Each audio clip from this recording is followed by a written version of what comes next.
The Honourable Member for Calgary, Rocky Ridge. Thank you, Madam Speaker. So this evening I'm participating in this debate, which gives me no joy whatsoever. It's normally an honor. Well, it's always an honor, including at this moment, to speak in the House of Commons. But the matter before us is the matter of the motion of the member for Grande Prairie Mackenzie on the Speaker's ongoing and repetitive partisan conduct and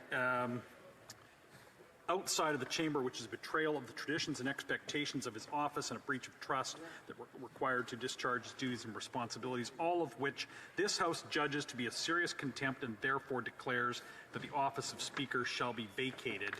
I can't believe that this is the second time in 6 months that this chamber has had to come to a halt in order to debate and ultimately rule on the fitness of the Speaker to continue. And the issue of impartiality of the Speaker is fundamental to this institution. This House is where 338 members of Parliament elected to represent the people of Canada come to legislate the laws of Canada. This is where vigorous debate occurs on bills proposed by, most of the time by the government, but also by private members as well, and from the other place. But this is where the most powerful people in Canada are held to account. This is where the votes in this place determine the whether or not the continuation of the government, and this is where, on a day-to-day basis, the most powerful people in Canada come to face an opposition. And it's where their ideas have to be tested. When bills are brought into this place, the process of debate, it's designed to be adversarial. It's designed to be partisan.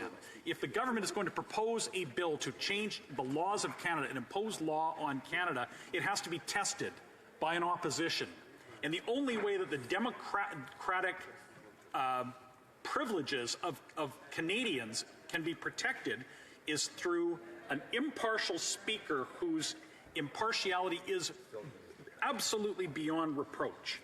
And yet here we are for the second time in 6 months debating whether or not that is the case with the current Speaker. So I bring you to, Madam Speaker, to the latest issue and question of the impartiality of the Speaker, wherein the Speaker's Liberal Electoral District Association advertised a summer evening with the Honourable Speaker and talked about joining fellow Liberals, joining with the Honourable Speaker to discuss issues. I won't repeat or read the portion of this invitation that got onto a very aggressive attack on the Leader of the Opposition and the Conservative Party. So, Madam Speaker, anybody could read this invitation and see that this was an absolutely unpardonable departure from the norm of impartiality from the Speaker. As the member before me talked about, the impartiality of the Speaker has been well understood since the mid-17th century. This is not something new, and the entire system relies on this impartiality. So the invitation to this event alone is a departure from this. And now we've heard all day the speakers from the government say that, well, this doesn't have anything to do with the Speaker at all. This is from the Liberal Party. Well, really? You've got a date on this. Are we left to believe that the Speaker didn't know about this event that was advertised with his name on it on a particular date in his writing? Of course he had to have known about this. But this may even be actually beside the point.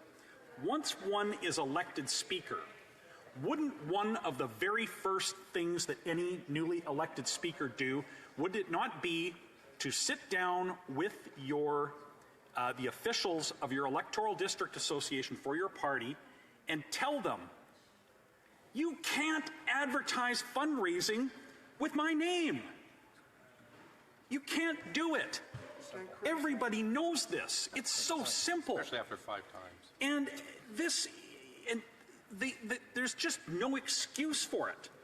The Liberal Party may want to claim responsibility for this to deflect from the Speaker, but there's no reasonable person that would buy that the date in question hadn't been communicated with the Speaker. Really, the EDA is going to have a fundraiser, not check first to see if and put the Speaker's name on it to advertise it without checking to see if he's going to be there and attend and available? Of course they must have done that. And the fact that this happened is well, it's why we're here today. But even if we could say, well, this was a mistake, this was a one-off, this was something that just a mistake, somebody, didn't know better. The problem is this Speaker has such a history of these types of events that he no longer gets the benefit of the doubt. You don't get the benefit of the doubt when the House has already gone through a protracted question of privilege over his filming of a video in his Speaker's robes in his Speaker's office to be played at a Liberal Party convention. You don't get the benefit of the doubt when this has already happened. When the debate on that earlier question was underway, the Speaker was in Washington attending another event where he waxed nostalgic about his history of Liberal activism in a celebrity crowd of international Liberals. I mean, I even actually want to set that aside for a minute and say, what was the Speaker doing in Washington that week? That was a sitting week of the House of Commons. If you're the Speaker of the House of Commons, there is no other business that is more important than a meeting of the House of Commons. Presiding over the question period, presiding over important votes, presiding over the procedural issues that come up in routine proceedings each day. That is a core responsibility of the Speaker. There is no excuse for the Speaker to not be in the chair for these moments other than incapacity and illness. If the Speaker is well enough to get out of bed and go out for the Speaker's day, they're well enough to be in the chair when the House is sitting. We've seen this over and over again. Actually, we've seen travel. We've seen the Speaker vacating the chair. I'm told probably for diplomatic functions or meetings in the lounge. There's no excuse for these things.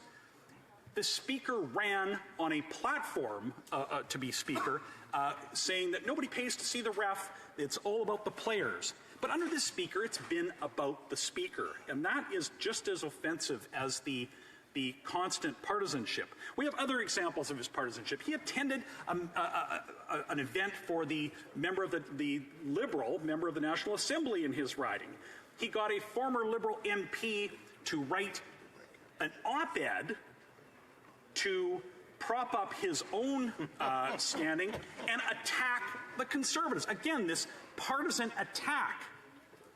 I mean, the Speaker's job is not to care what the press gallery thinks, or what the school kids in the gallery think, or what anybody out there thinks of their conduct. The Speaker's role is to protect the privileges of members of this House of Commons. That's what the Speaker's role is. It's about protecting the members. It's about ensuring that all of the people that elect the 338 members of this House of Commons have the tools and ability to hold the government to account, to express their democratic will. That's the role of the Speaker.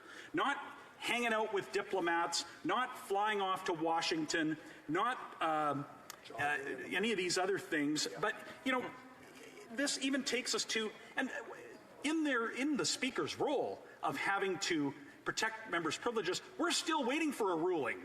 4 weeks ago, a question of privilege was raised over the alteration of Hansard, and the Speaker still hasn't ruled on it. So it's about time that we had a Speaker that will uphold the privileges of members of the House of Commons in an impartial fashion. Thank you, Madam Speaker.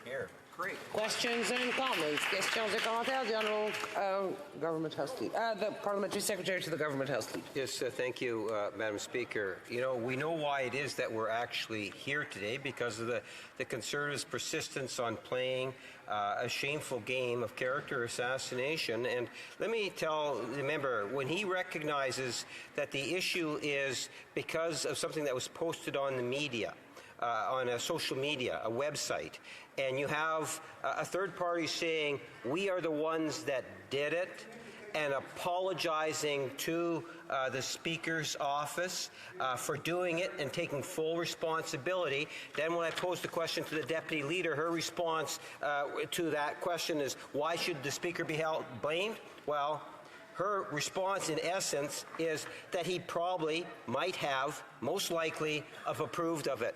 Does the member have anything of substance to say that the Speaker was aware of it? The Honourable Member for Calgary Rocky Ridge. Well, he might have listened to my speech because I addressed this in my speech extensively, but I will say that when you have got as many, if you've already got the same history that this Speaker has had, you don't get the benefit of the doubt at this point. At this point, it's over. Great answer. Questions et commentaires? Questions and comments? The Honourable Member for New Westminster Burnaby. Thank you, Madam Speaker. I've always known the member to be a fair person. I've enjoyed working with him. He, I know, believes in due process, and we have a situation where the Liberal Party of Canada screwed up and has apologized now for disrespecting both the Speaker and Parliament. I am concerned, and I know in his heart of hearts he's concerned about the ongoing attacks on the Speaker given that. And we have seen as well, Madam Speaker, the attacks by the Conservative Saskatchewan Party in the Saskatchewan legislature going after an independent speaker. We've seen violence, we've seen intimidation, we've seen both verbal and physical aggressive intimidation of the Speaker of the Saskatchewan Legislature by the House Leader, one of his colleagues, Jeremy Harrison, former MP from the Conservative Party. Will he condemn unequivocally those actions in the Saskatchewan Legislature directed at the Speaker? Honourable Member for Calgary Rocky Ridge. Madam Speaker, I'm here to talk about the motion at hand, and this member had said the last time we debated the partisanship of the Speaker that if there were any further transgressions of impartiality, particularly involving Liberal and partisan action, that he would vote for removal of the Speaker. So I call on him to remember his words from that last December and vote accordingly. He would never be a hypocrite. Questions and comments? The Honourable Member for... I am terribly sorry. Saskatoon West, thank you. Actually, Madam Speaker, Saskatoon Grasswood. Here's the issue. I think I want to first of all thank my colleague from Calgary. Here's the issue we're going to have in the hour. It's not a secret vote. We're going to stand up, vote yay or nay on the removal, and guess who's going to sit watching at home on our vote? It will be the Speaker. Okay? So let's see what the Speaker does when he comes back, because we all know the NDP has supported this Liberal government. We tried today to remove, suspecting with the vote, Madam Speaker, that we are going to be unsuccessful tonight on dumping the Speaker. So what happens when we come back, when the Speaker acknowledges every one of us standing up to vote nay to get rid of him or yay to get rid of him on his partisan shots that he has taken the last 6 months, when he sits at home tonight watching what we vote? The Honourable Member for Calgary Rocky Ridge. Well, Madam Speaker, the member quite rightly points out through his question that the Speaker's position is untenable. This can't go on, and it would be best for him to resign before this vote occurs.